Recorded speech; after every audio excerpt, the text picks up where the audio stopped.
आज मु आपण मानक शेयर करी चित्त लगी अमावास्या मुझे पिठाटी बनई बिना चाउल बिना चीनी रे एत कौलिया बनी पार्टी पड़ला माने मिलଯିव। आपण यही पिठा वर्ष सारा बनैकी खाईपर पिला स्कूल टिफिन दबाक तो बहुत बढ़िया ये रेसिपी आ सकाळर जलखिया भाव में हो कि रात्रि रे डिनर भाव में हो आपण मैंने एंजॉय करेंगे। एत सुंदर बनब ये पिठा आप देखिए तो जापे सब टिप्स आउ ट्रिक आपण मान सहित शेयर करें। चलतु आज रेसिपी स्टार्ट करवा।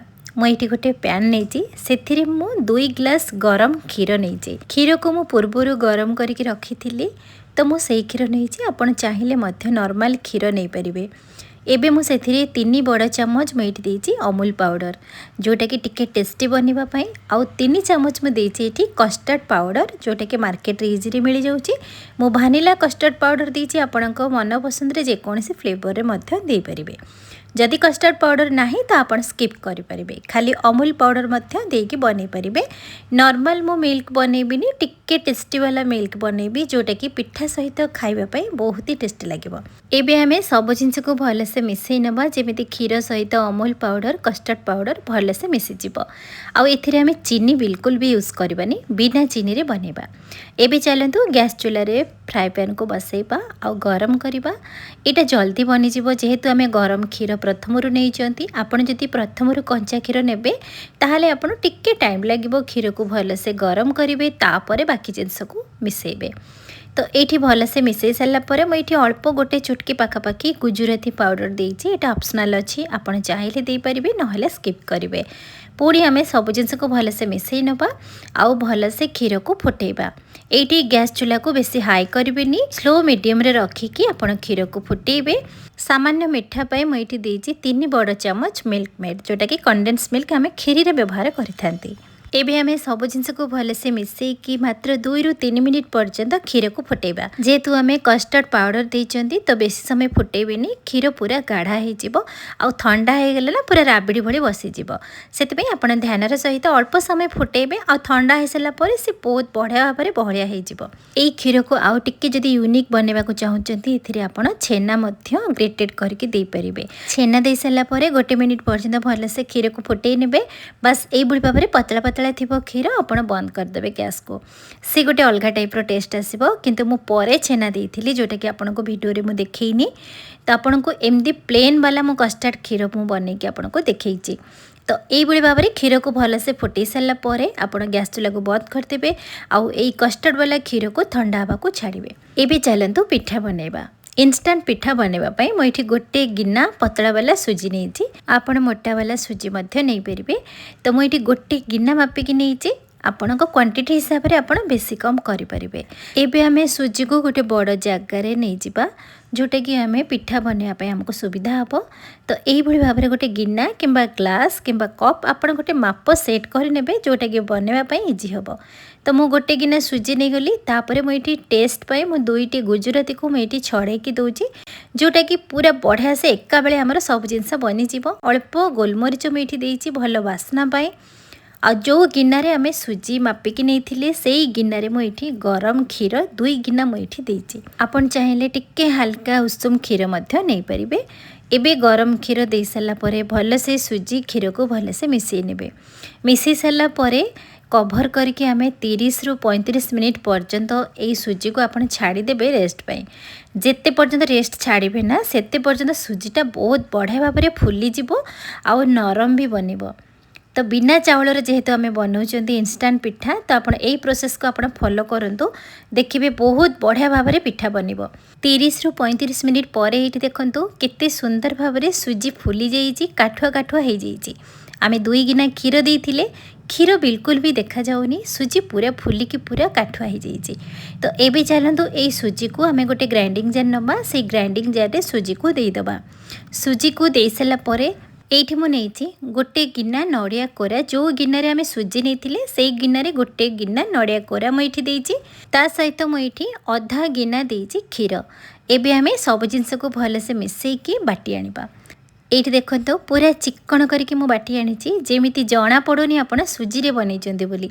तो जमी लगे कि आपड़ जमी चाउल बाटिकी आनी सुजीर बैटर को एबे आमे गोटे बड़ जगह को नहीं जावा बड़ जगह को नहीं सारा ब्लेंडिंग जार को टिके अल्प पानी देकी भलसे धोईकी ये गोटे कप पाखापाखि मु पानी देकी तार बैटर को धोईकी मु पुणी से आड करिचे एबे सुजी बैटर को भलसे ये मिसई नवा तो आपन को जदि लगुव ये सुजी बैटर टिके पतला अच्छी आपन कौन करेंगे ना सुजी आउ गोटे कप ये मिसई पारे किसी भी असुविधा हेनी आ पिठा बनइबार भी किसी भी टाण भी हेनी तो ये देखिए जापे एमती पतला पतला मुझे बैटर बनई किंतु पछरे मु सुजी गोटे कप मिसई थी जेहेतु टिके बैटरटा पतला लगी मते तो ये स्वाद मुझे हाफ चामच लुण ये आ मिठा मुझे गोटे गिना गुड़ नहीं जो गिनार सुजी नहीं से गिनार मुझे गोटे गिना गुड़ टेस्ट अनुसार आप गुड़ अधिक कम नहीं पारे कि गुड़ जगार आप चीनी नहीं पारे गुड़ को दे सारापर एबे भल से सुजी सहित मिसई नवा पिठा को आउ टिके टेस्टी बनवाई मुझे गोटे गिना पाखापाखि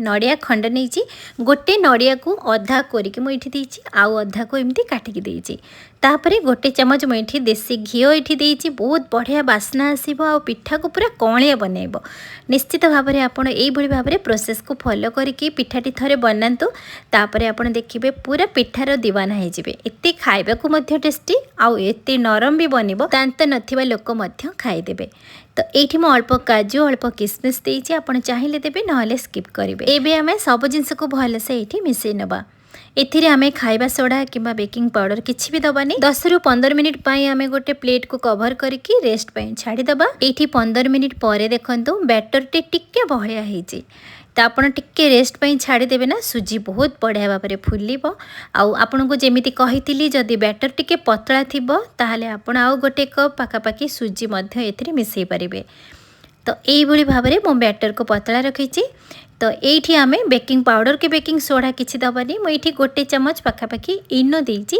जेहेतु आमे इंस्टांट बनाउछन्ते पिठा तो इनो देला माने टिके पिठा फुलिया पई सहायता करिवो आपन जदि इनो न देबे ताहले बैटर को गोटे घंटा पाखापाखि आपन रेस्ट पई छाड़ी देबे बिना इनो बिना खाइबा सोडा रे मध्य पिठा बहुत बढ़िया भाव में फुलिकी बनिकी रेडी हिजिवो इनो दे सारा परे बैटर को भल से एठी मिसई नबा ये देखिए जापे केते सुंदर भाव में बबल्स आसीगले इनो देला माने ही ये बैटर संगे संगे फॉर्मेट हो जाइए तो एबे आउ डेरी न करके एबे चलतु पिठा बनइबा पिठा बनइबा जेकोसी मोटा कढ़ई किंबा मोटा पैनटे नेबे टिके माने गहिरिया देखिकी नेबे नहले माटीर पलम मध्य नहीं पारे कढ़ई टिके अल्प तेल किंबा घी भलसे लगे सारा पर टिके पानी छिंची नबा छिंची सारा पर एबे आमे बैटर को दबा मुझे गोटे डंकी बैटर को देइछि आपण अधिक देबेनी जोतपे कि बड़ बड़ पिठा हो तो चितौ पिठा बेसी बड़ हेले भल लागेनी टिके मीडियम साइज पिठा हेले भल लागिबो गोटे डंकी बैटर दे सारा पर लीड को कवर करके मु 5 मिनिट पर्यंत टिके छाड़ी देइथिली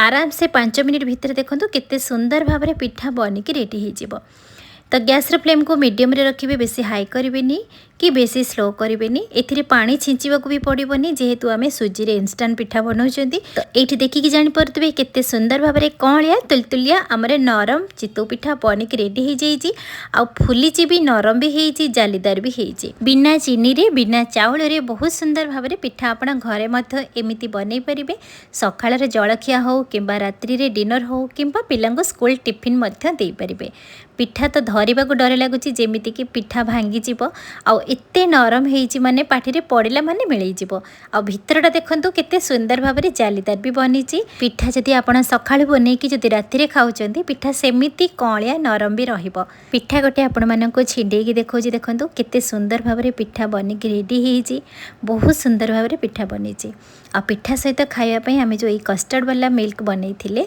बहुत बढ़िया भाव में ठंडा हो जाइछि ऊपर किंतु देखंतु गोटे सर लेयर बसी जाइछि तो एबे आमे चलंतु गोटे बाउल रे सर्व करबा आ पिठा सहित एई कस्टर्ड वाला खीर आपण थरे बनै कि खांतु आपण जदि ए रेसिपी रे दीवाना न होइचंती ताहाले आपण माने निजे मते कमेंट रे लिखिबे बहुत ही टेस्टी लागिबो खाइबा पई सब बेले आपण बनै कि खाइ परिबे आजिर रेसिपी आपण मानको निश्चित भाव में पसंद आसीथिबो बिंदुरोसई चैनल को सब्सक्राइब करबा सहित लाइक शेयर कमेंट करेंगे फेसबुक पेज रे देखुथिले फॉलो करेंगे पुणी देखा नो रेसिपी रे नमस्कार।